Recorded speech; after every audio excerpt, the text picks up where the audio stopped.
ఇవి సాక్షాత్తు పరమశివుని పాదముద్రలు. భోగేశ్వరాన్ని పరమ పవిత్రం చేసిన మహాదేవ స్పర్శ సాక్ష్యాలు.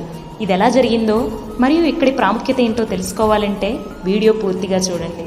పూర్వం వర్షాకాలంలో స్వామివారి నిత్యార్చనకు ఓసారి ఆలస్యం జరిగిందట. అర్చక స్వామి ఇంకా రాలేదేంటని శివుడు ధ్వజస్తంభం ఎక్కి చూడసాగారు. అర్చకుని రాక గమనించిన శివయ్య మానవుడి కంటికి కనిపించడం ఎందుకని ధ్వజస్తంభం పైనుండి దూకడంతో నేల మీద స్వామివారి పాదాలు గుర్తులు ఏర్పడ్డాయి. నేటికి మనం వాటిని కలిదిండి మండలంలో భోగేశ్వరంలోని శ్రీ పార్వతీ సమేత పాతాళ భోగేశ్వర స్వామివారి ఆలయంలో స్పష్టంగా చూడవచ్చు. స్వామివారి ఆలయ ప్రాంగణంలోనే కోనేరు ఉంటుంది. దీన్నే పంచబుగ్గల కోనేరు అని అంటారు. నిష్కల్మషమైన మనస్సుతో ఆ కోనేరు దగ్గర హరహర అని అంటే బుడబుడ అని బుడగల శబ్దం రావడం నేటికి మనం చూడవచ్చు. ఈ ఆలయంలోని శివయ్య తొలి పూజ నాగరాజు చేత అందుకునే శివయ్య. ఓసారి అర్చక స్వామి పూజ చేయడానికి ద్వారాన్ని తెరవగా నాగేంద్ర స్వామి శివలింగం చుట్టూ చుట్టుకుని ఉన్నారట.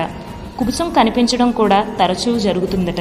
అందుకే అర్చక స్వామి ద్వారాన్ని తెరిచే ముందు గంట కొట్టడం, తలుపు కొట్టడం లాంటి శబ్దం చేసి కొద్దిసేపు వేచి ఉండి నాగేంద్ర స్వామిని వెళ్ళనిచ్చాక ద్వారాన్ని తెరుస్తారట.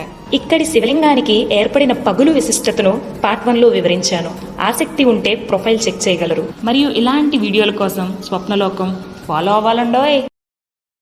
Download ShareChat.